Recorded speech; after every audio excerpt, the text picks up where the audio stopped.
Welcome to the ITA Coaches Podcast. I'm your host, Danielle McNamara, the Director of Coach Education at the ITA, and I'm so excited to sit down with today's guest, Olga Harvey, the Chief Strategy and Impact Officer at the Women's Sports Foundation.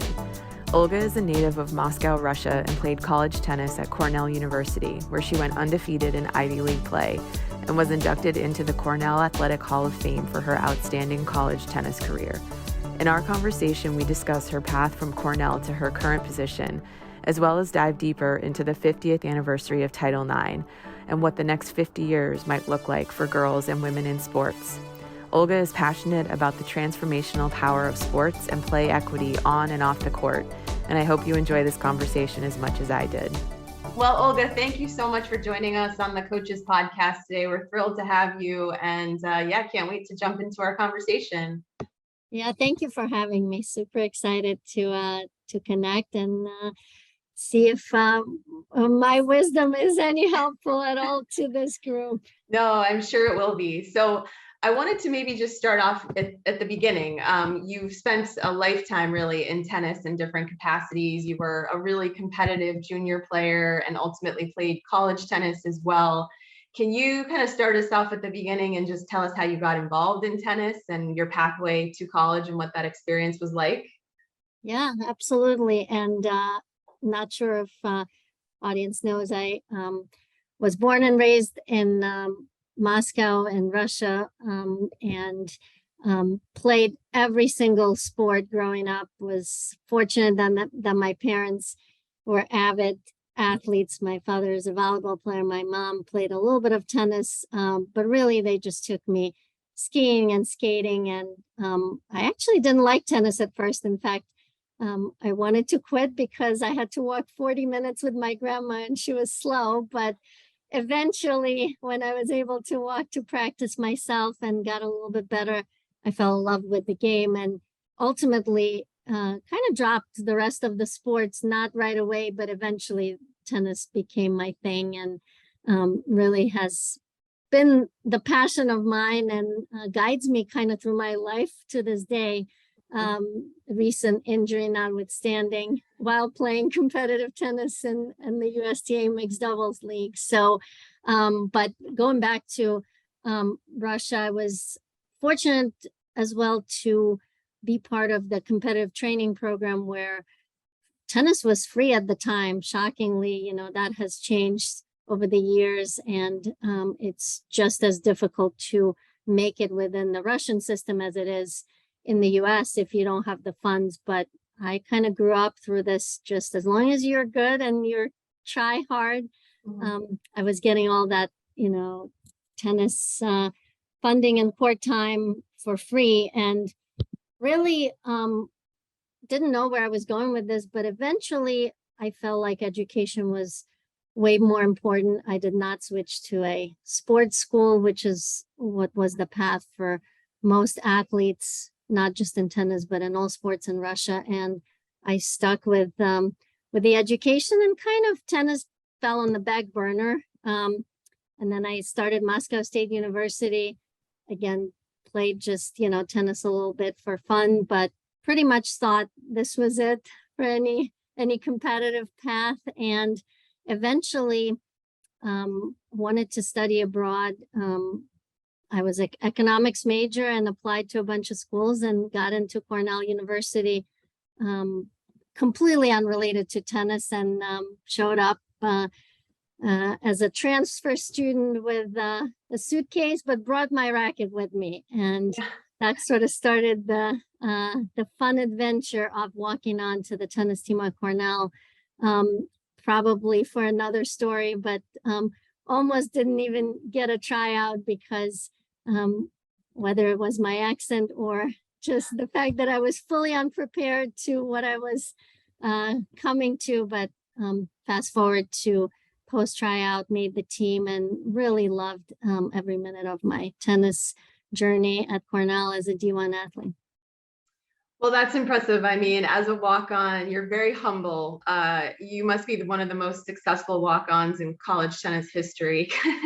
You went on to play #1 singles at Cornell all 3 of those years, if I'm not mistaken, and you were a 3-time All-Ivy first-team player and inducted into Cornell's Athletic Hall of Fame. So pretty remarkable, to say the least. Thank you. And, we are on the Coaches Podcast. I give so much credit to my collegiate coach, Linda Myers, who is a dear friend to this day. She wasn't the greatest tennis player, but she was a great coach, a great motivator who brought out the best in me. In fact, the game that I didn't even know I had. So, so much to her, to my teammates, and obviously, the skill must have been there from the foundation of growing up in and training in my home country. So thank you for that. But I really loved every single minute and never regretted that I decided to try out for the team. Yeah, that's amazing. So you graduate from Cornell, and what's next for you? What are the next steps for you in your career? Yeah, so many of the women I played against decided to try to play some challenger tournaments, but I didn't have any money to my name and wanted to go to work right away, and really had amazing education and lots of opportunities to apply to different companies, and found one that resonated with me with my education, Damon Worldwide, which was at the time a very small company, although global in nature, and it's in the consumer packaged goods. And I just kind of, gave it a go. That ended up being almost a 20-year-long career with roles in all various areas, including business management and global sourcing, and just really a fabulous career opportunity, with sports and tennis being a backdrop for my success to this day. I believe, both from the standpoint of, all the life skills we get from sports, tennis in particular, your confidence, your problem solving. We all know what sports bring, but tennis in particular, and the fact that I was, from Russia, and it's just kind of brought this sort of, I guess, interest and opened so many doors for me, where people were just, excited to kind of, offer those advancement opportunities. And it's really, at the time I wasn't in the profession I'm in now. I kind of didn't think of it, but I look back at some of them photos from like 15 years ago when I was promoted to an officer of the company. And here I am, the only woman in the sea of, men in suits. And it was not a very diverse environment. But again, I, credit my my sports journey and being a D1 athlete as one of those reasons that I was able to do well. And it was a great ride. And through it all, I continued involved with the sport. I actually joined USTA a couple of years after graduation and played leagues and tournaments. And tennis continued being sort of that, constant in my life that shaped it and brought so many friends. And to this day, some of my college teammates are my best friends. Yeah, no, that's so true. And so now currently you are the Chief Strategy and Impact Officer for the Women's Sports Foundation. For those people that aren't as familiar with the Women's Sports Foundation, can you tell us a little bit about the history of the foundation and what the goals and objectives of it are? Yeah, of course. It's almost like a dream come true job and something that, you sort of, you hope you discover, at the right time. And for me, it was, that moment when I have given a lot to the business world, and I volunteered through USTA and really discovered the world of philanthropy, of nonprofit leadership. Not an easy switch. No matter what skills you have, you kind of have to start, from the very beginning. So actually My first entry into the nonprofit was through New York Junior Tennis and Learning, which is the largest nonprofit in the NJTL system, which maybe the listeners are familiar with. Arthur Ashe was one of the founders of NJTL, I guess, system and community, and NYJTL is the largest one of them, located in New York City, and serves youth from underserved communities through tennis and education. So that was my first entry. And then through that work, I met Billie Jean King, who is the founder of the Women's Sports Foundation. Eventually, 5 years ago, made the move to join WSF. We were founded by Billie Jean King right after Title IX was passed in 1974, with the vision of advancing gender equity in sports, to protecting and preserving this new legislature that was still kind of fledgling, to really open up doors for girls and women to play and to reach their potential in sport and in life. And the mission resonates so deeply with me because I'm one of those women who, sports opened up so many doors for me. And I just want that for every single girl, honestly, for every single person, boys and girls. Everyone should be able to feel the joy of sport, both physically, emotionally, and realize their potential, whatever it may be, right? Whatever job, whatever work you're destined to engage in, sport gives you that boost to allow you to be your best self. And so we have been doing this work for almost 50 years now, and the mission hasn't changed. Some of the challenges evolved, although on the greater scale, this notion of equity is as relevant now as it was in the 70s. So I'm excited to do this work and kind of view this as this sort of second career gift for me that makes me excited to wake up and put much longer hours than I have when I was in the business world. Yeah, no, I'm sure it's not easy work, but so important. And so you mentioned Title IX, and this is an important year, a special year for Title IX, marking the 50th anniversary of the passage of it. And so I wonder, in your seat, in your role at the Women's Sports Foundation, what are your thoughts on how we can educate and empower, the next generation of advocates? Yeah, it's a very big question and an important one. And interestingly enough, right, the 50th anniversary of Title IX just passed on June 23rd. And not many young people, if you stop them on the street, or even, collegiate student athletes, and say, what's Title IX? Not many people know.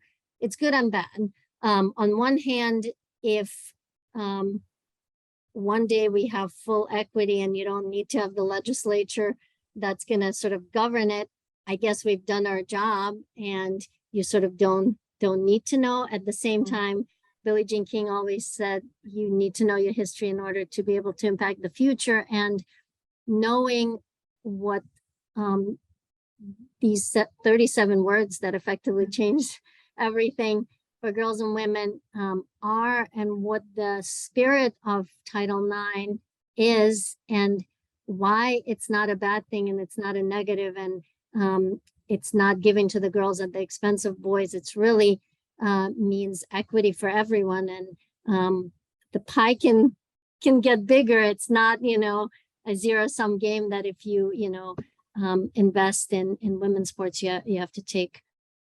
It's super important. It's not always taught well, and it really is important. And we have done a lot of work this year at the foundation to really educate and inspire and really create this next generation of advocates, men, women, young and old, that are gonna all engage in this work of saying, it's not about sort of, suing someone. Of course, if you have to, sometimes that's the only resort. But if a really simple rule to say what you have, you're willing to, trade for what someone else has, that's roughly equity. So if the uniforms are similar and you could say, yeah, these are good, they're not identical, but I'll take that, I'll swap with you, jersey swap, we're good. If the facility where, we train, I'll go this day, lift weights here and you use mine, different, equipment, but generally you feel good about the workout you got, that's pretty good, right? But if you will never trade what you have, the litmus test is you probably don't have that equity. And of course, it goes beyond facility and equipment and meals. It has to do with college scholarships. It has to do with, of course, participation opportunities.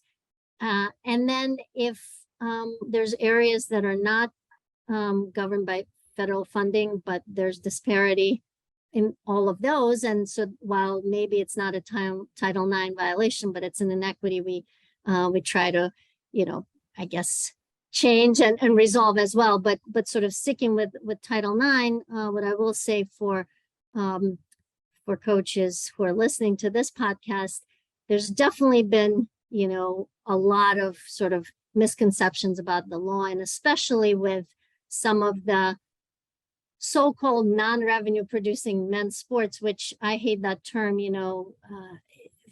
collegiate sports were never meant to be revenue producing. I mean, college sports, the spirit of it has meant to be, an amazing opportunity for young people who are getting education to play sports. Again, men and women, all diversity of sports, they're all important. They're also meant to be a pipeline for Olympic and Paralympic competition. And again, that's all sports on the greatest of stages, right? That's the spirit of, collegiate education and athleticism. And over the years, TV contracts and revenues sort of got in the mix. And of course, now we've sort of, labeled some sports more important to the university than others. And the non-revenue producing sports, so-called, sometimes get cut to sort of be in compliance with Title IX. And that's really not the spirit of the law. There's,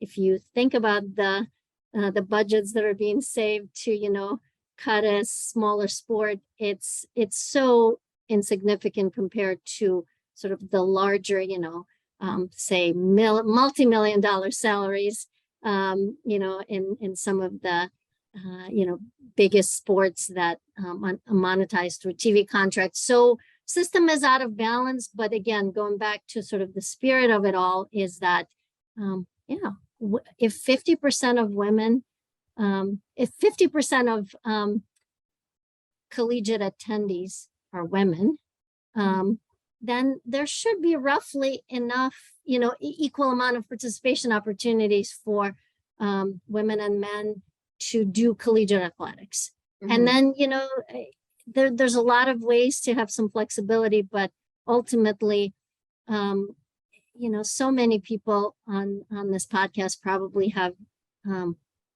daughters and sons. Don't you want sort of, the same joy for both of them to experience the power of playing, competing first? It starts at the grassroots levels. If you're good enough, you're going to compete in high school, and if you're even better, you have an opportunity to do it in college. And really,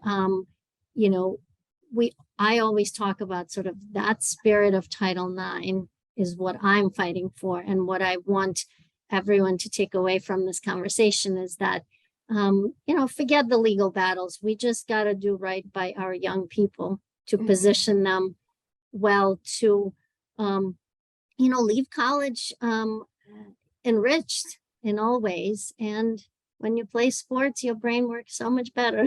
Yeah, that's so true. You mentioned 37 words. Just as a side note, for anyone listening to this, I don't know if you've seen it, but the ESPN series called 37 Words, I recently watched, and it was really, really fantastic. I mean, I felt like I was pretty educated on Title IX even before I watched it, but even I walked away feeling just like, wow, there's so much still to learn. I mean, we've come so far since the passage of this, but yet there's still so much work left to do. So anyways, but in the 50 years since the passage of Title IX, female sport participation is at an all-time high. I think the percentage of women coaching women, though, at the collegiate level has declined from 90+% in 1974 to a near all-time low today of roughly 40%, and that's across all sports. So in response to this, I know the Tucker Center for Research on Girls and Women in Sport, they created this report card on women in college coaching, which I know you're very familiar with, but some of our listeners might not know about that. So and this is a report card for percentage of women Division I head coaches. And in tennis, in the most recent report, which was for the 2020-21 academic year, the report showed that tennis was at 39.5% of head coaches for Division I were women, which on their grading scale, which is A through F, is actually a D. So it's up, though, I will say, from the previous year, which I think tennis came in at 37.6%. So with all of that, I just wonder, A, kind of what are your reactions to all of that? And B, where do you think we go from here? Like, what are some ways that we might be able to increase that number of women coaches in college tennis? Yeah. First of all, I have to commend you for, knowing a lot of the stats. Again, that, some people don't even, know and are so shocked when we bring up some of them. So, thank you for reading it off. And it is a very interesting and at first not a very intuitive trend, but certainly the reality that has transpired over 50 years. And I'm going to take us, back to that sort of, early 70s. Women didn't play many sports, but predominantly women were being coached by women, and men were being coached by men. And of course, Title IX did a job in terms of participation opportunities. We can talk about some of the populations of women the law has left behind, so it didn't do its job equally, but generally speaking, 3 million more girls are playing high school sports today, and thousands of girls and women play collegiate sports. So the participation is much greater. As more teams have been formed, the jobs became more desirable, and a lot of assistant coaches from the men's teams jumped over and applied and got those jobs. Why did they get those jobs? We can, speculate on all the reasons. Were people in decision-making positions men? Was it because they were more qualified at the time because they had great experience? Probably a little bit of everything. And that's what sort of created this kind of, sort of reverse effect. And we are where we are, where men are still being coached by men and women are being largely coached by men. And in fact, in some sports, women go through their entire athletic journey not having had a woman coach. Is it good or bad? There's some phenomenal coaches, men and women, so some love it, and in fact don't know anything better, and they want male coaches. And so it sort of created this really interesting sort of effect where now girls are growing up, they only see men, so they don't think of coaching as a career for them. So you have to sort of undo the 50 years of change where you now need to convince girls and women that they should consider coaching as a profession.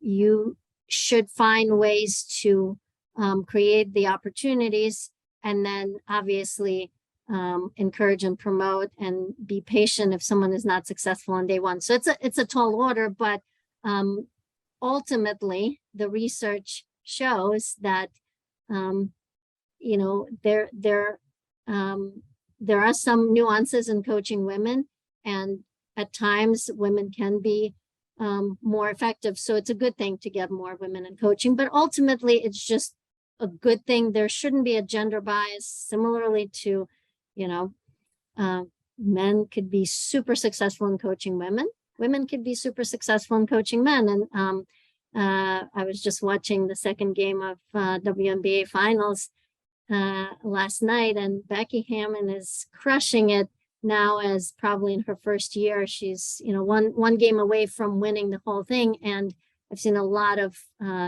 Twitter headlines saying, like, you know, NBA has, you know, really missed the mark. Like, here's an amazing coach that's just never got the opportunity to get that top job, potentially because of her gender.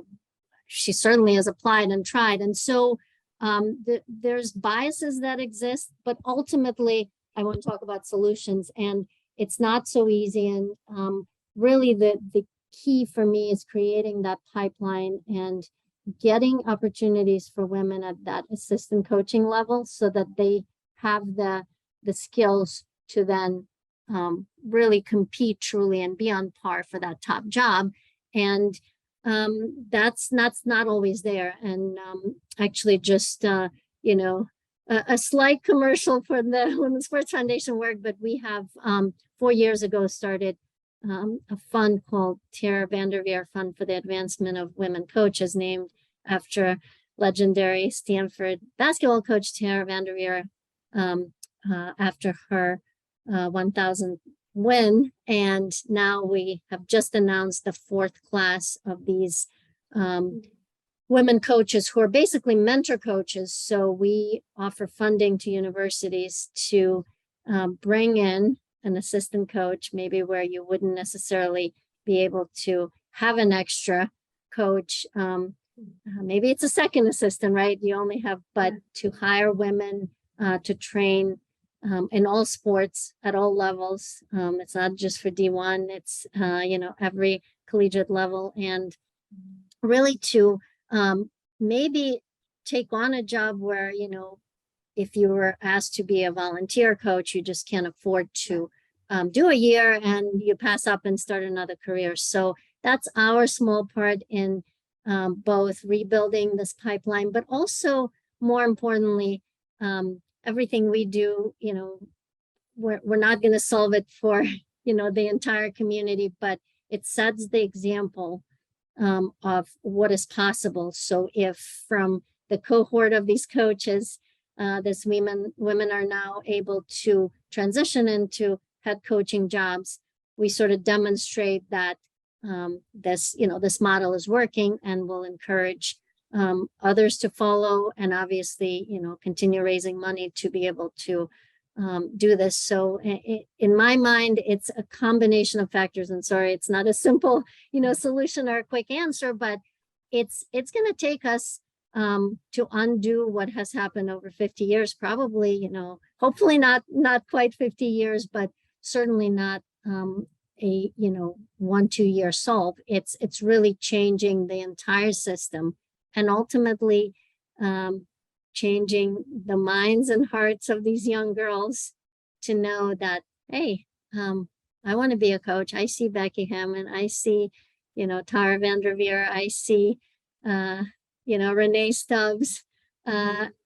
Really, you know, excited. And, you know, look, I mean, we all know what happened when Andy Murray hired Amelie Mauresmo. Like, what's a big deal? But it just created such a, you know, chaotic sort of, you know, media storm around her, and it should just be normalized. Yeah, why not? She's the best person for him, and at that time.